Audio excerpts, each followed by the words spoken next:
안녕하세요. 일본의 소식을 쉽고 빠르게 간추려서 전해드리는 오늘의 일본입니다. 12월 6일 일요일 오전 뉴스 보내드리겠습니다.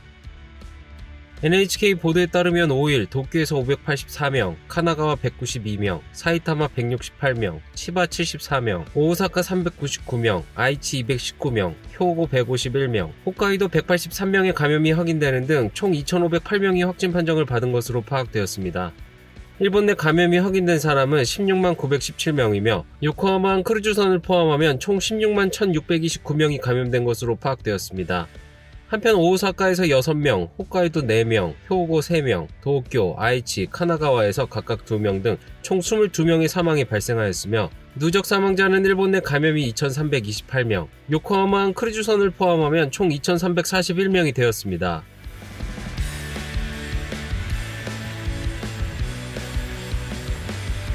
이날 도쿄에서는 584명의 신규 감염이 확인되었습니다. 10세 미만부터 100세 이상의 남녀 584명이 신규 확진 판정을 받은 것으로 파악되었으며 이 중 303명은 감염 경로가 파악이 되지 않거나 조사 중이고 281명은 기존 감염자의 밀접 접촉자로 확인되었습니다. 연령대로는 20대에서 30대가 총 247명으로 전체의 약 42%, 40대에서 50대는 총 178명으로 약 30%로 나타났습니다. 감염 경로로는 가정 내 감염이 117명으로 가장 많았으며 시설 내 감염이 48명, 직장 내 감염이 32명, 회식에서의 감염이 13명 등으로 확인되었습니다. 한편 이날 60대 여성과 80대 남성 2명의 사망이 발생하였으며 현재 중증 환자는 2명 증가한 55명, 입원 환자는 23명 증가한 1,744명으로 파악되었습니다. 이로써 도쿄의 누적 확진자 수는 43,377명, 누적 사망자 수는 511명이 되었습니다. 한편 코로나19 바이러스의 감염제 확대로 각지에서 어려운 상황이 이어지는 가운데 중증 환자의 급증으로 감염 상황이 심각한 오사카에서는 불효불급한 외출 자제 호소 후 첫 주말을 맞았습니다. 5일 오전 10시 이후의 오사카의 미나미 모습입니다. 2주 전의 3연휴는 오전부터 가게 앞에 줄이 이어지고 있었지만 이날 사람의 왕래는 급격히 줄어들었습니다. それだけ危ない状況になってきてるんやなってのは思いますね。人通りがやっぱちょっと少なくなったんちゃうかなっていうのは思いますけどね。出ないで収まるんであれば、それは正解なのかなと思うんですけど、今訪問したところでどうなんだろうっていう気持ちは正直ありますよね。 오사카부는 의료체제의 핍박으로 인해 4일부터 15일까지 부민에 대해 불효불급한 외출을 자제하도록 호소하고 있습니다. 이날 오사카에서 확인된 신규 감염자 수는 399명, 사망은 6명으로 300명 이상 감염이 확인된 것은 5일 연속입니다. 다음 소식입니다. 전국 각지에서 신규 감염자가 급증함에 따라 코로나19 감염 방지책으로 국민에게 조용한 마스크 회식을 호소한 스가 총리. 국민으로부터는 음식을 먹으며 마스크를 하고 벗는 건 무리다. 뜨거운 음식을 먹을 때 불 수가 없다라는 불만과 그렇다면 외식을 피하는 게 좋겠다고 생각하는 사람이 적지 않은 가운데 스가 총리는 매일 아침부터 저녁까지 외식 삼매경에 빠져 있는 것으로 확인되었습니다.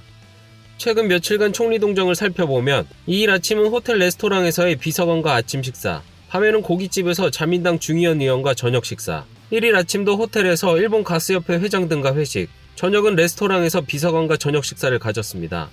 이 외에 11월에도 후지테레비 보도국 해설위원장, 산토리홀딩스 사장, 자민당 임원, 전 프로야구 선수, 비서관 등 연일 아침 저녁 풀코스로 외식을 한 것으로 확인되었습니다. 이러한 스가 총리에 대해 전 국회의원 비서는 코로나 시국에 국민이 외식을 피하고 있는 상황에 총리 스스로가 설선해서 외식을 하는 상황은 무슨 상황인가? 국회 내나 관저에 레스토랑은 있으며 전속 요리사도 있다. 그런데 왜 아침부터 밤까지 고급 호텔 레스토랑에서 식사를 할 필요가 있는 것일까? 그것도 식사비는 세금이니 어이가 없다라고 쓴소리를 하였습니다. 다음 소식입니다. 이시카와현 카나자와시에 거주하는 한 남성이 사망 후 코로나19에 감염된 사실이 확인되었습니다. 이 남성은 발열 등이 있어 진료 상담센터에 연락하여 PCR 검사를 받길 희망하였으며 천식을 앓고 있었던 것으로 알려졌습니다. 카나자와 대학 약학계准교수인 타카하시 히로오 씨는 11월 16일 강한 건태감이 느껴졌으며 20일에는 39도의 발열이 확인되었습니다. 이에 21일 의료기관을 찾아 진찰을 받고 독감 검사를 진행하였으나 검사 결과는 음성으로 약만 처방받았습니다. 통원 후 열은 37도대로 낮아졌으나 인후통은 여전하여 3연휴 다음 날인 24일 다시 의료기관을 찾아 진찰하였고 25일 연락이 닿지 않아 직장 동료가 남성의 집을 방문한 결과 이미 사망한 뒤였습니다. 그 뒤 보건소의 PCR 검사에서 양성으로 확인되었으며 사망 증명서의 검안서에는 미상의 내인사 병사, 영향을 미친 병은 코로나19 양성으로 기재되었습니다. 가족 및 지인과 연락 기록에 따르면 사망한 남성은 상담센터에서 PCR 검사를 받길 원했으나 상담센터에서는 의사의 판단이 없으면 검사를 받을 수 없다며 거절당한 것으로 확인되었습니다. 다음 소식입니다. 지난해 2월 세계 최초로 소행성 류구에 착륙에 성공한 일본 탐사기 하야부사2. 그 하야부사2가 채취한 모래 등이 담긴 캡슐이 무사히 분리되어 지구로 귀환에 성공하였습니다. 2014년 12월 발사된 하야부사2는 지난해 2월 지구에서 약 3억 킬로미터 떨어진 소행성 류구에 세계 최초로 착륙하고 인공의 크리에이터를 만드는 데도 성공하였습니다. 하야부사2는 12월 5일 오후 2시 반경 지구로부터 무려 22만 킬로미터의 위치에서 캡슐을 지구로 향해 분리하는 데 성공하였으며 하야부사2는 다음 소행성으로 가는 엔진 분사를 한 뒤 오후 4시 반이 지나 궤도 변경이 무사히 끝난 것으로 확인되었습니다. 6일 오후 2시 반경에는 호주 상공에서 긴 꼬리를 이은 별똥별 같은 화구로 관측되는 캡슐의 귀환 모습이 확인되었습니다. 캡슐은 고도 10km 부근에서 낙하산을 열고 호주 남부 사막지대에 착지하고 수색하고 있던 헬기에 오전 5시 전 발견되었으며 비행기로 일본에 옮겨질 계획입니다. 하야부사2의 프로젝트의 매니저인 우주항공연구개발기구의 츠다 유이치 씨는 정말 다행입니다. 지금은 안심하고 현지의 회수반으로부터 보고를 받고 있습니다. 아름다운 대기권 진입에서 우리도 감동하고 있습니다라고 이야기하였습니다. 6년간 약 50억 킬로미터를 비행한 소행성 류구의 탐사는 이것으로 끝났지만 하야부사2의 본체는 연료가 많이 남아 새로운 미션을 수행하며 다른 소행성에 11년 후에 도착하여 탐사를 진행하게 됩니다. 다음 소식입니다. 3일 후쿠오카시의 번화가에서 후쿠오카 시청 지하주차장으로 도망친 원숭이가 5일 드디어 포획되었습니다.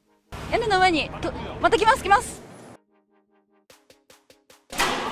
捕まえました入りました網の中に入ったのに 3일 후쿠오카시 중심부 텐진에 나타난 원숭이는 재개발이 진행되는 상업건물 공사 현장 등을 통해 후쿠오카 시청 지하주차장으로 도주하였습니다.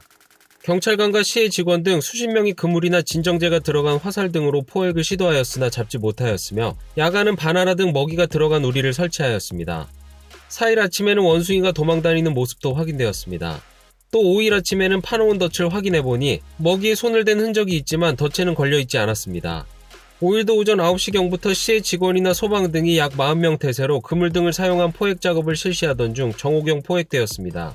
원숭이는 신장 50에서 60cm의 수컷으로 눈에 띄는 상처나 쇠약한 모습은 보이지 않았으며 원래 생활했던 것으로 보여지는 산으로 돌려보냈습니다. 다음 소식입니다. 4일 일본항공의 여객기가 나하공항에 비상 착륙한 트러블에 대해 5일부터 국가의 운수안전위원회의 현지조사가 시작되고 이미 드러나고 있는 엔진 파손 외에 추가로 동체 등에도 상처가 있었다는 것이 확인되었습니다.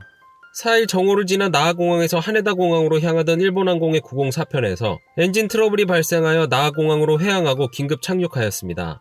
이 사고로 승객과 승무원 189명에게 부상은 없었지만 국가의 운수안전위원회는 사고로 이어질 수 있다는 중대 사고로 보고 5일 항공사고 조사관 3명을 현지에 파견하여 조사를 시작하였습니다. 左後方の胴体にですね、損傷が見受けられました。これはなぜ損傷を受けたのかはこれから調査していきます。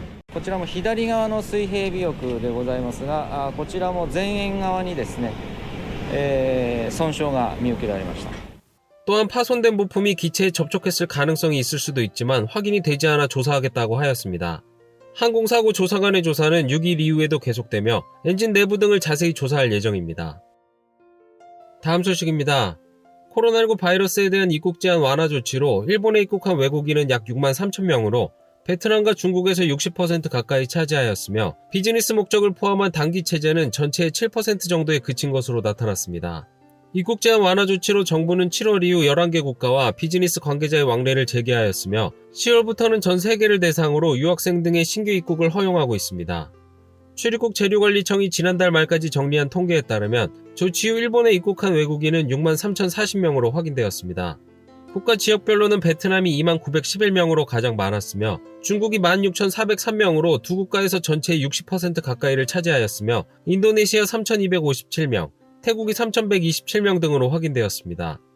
재류 자격으로는 유학이 22,902명, 기능 실습이 22,299명으로 확인된 반면 비즈니스 목적을 포함한 단기 재류는 4,533명으로 전체의 7%에 그쳤습니다. 출입국 재류 관리청은 완화 조치에 의한 입국은 최근 1일 1,700명 정도로 예상보다 적고 세계적 감염이 다시 확대되는 가운데 비즈니스 목적의 왕래는 어려운 상황이 계속되고 있다고 하였습니다. 다음 소식입니다.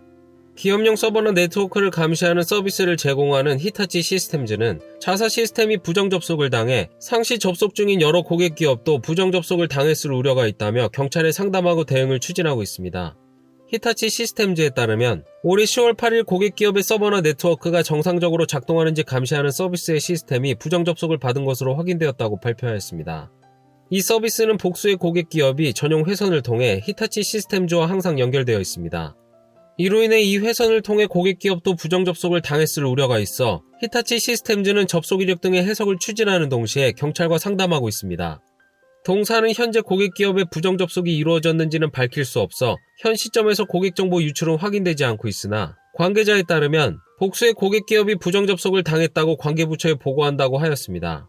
이에 히타치 시스템즈는 큰 심려를 끼친 점 사과드립니다. 정보보안 대책의 새로운 강화에 힘쓰겠다라고 입장을 발표하였습니다. 오늘의 일본 소식은 여기까지입니다. 오늘도 즐거운 하루 되시길 바라겠고요. 저는 또 새로운 소식으로 찾아뵙도록 하겠습니다. 시청해주셔서 감사합니다. 이기저튜브였습니다.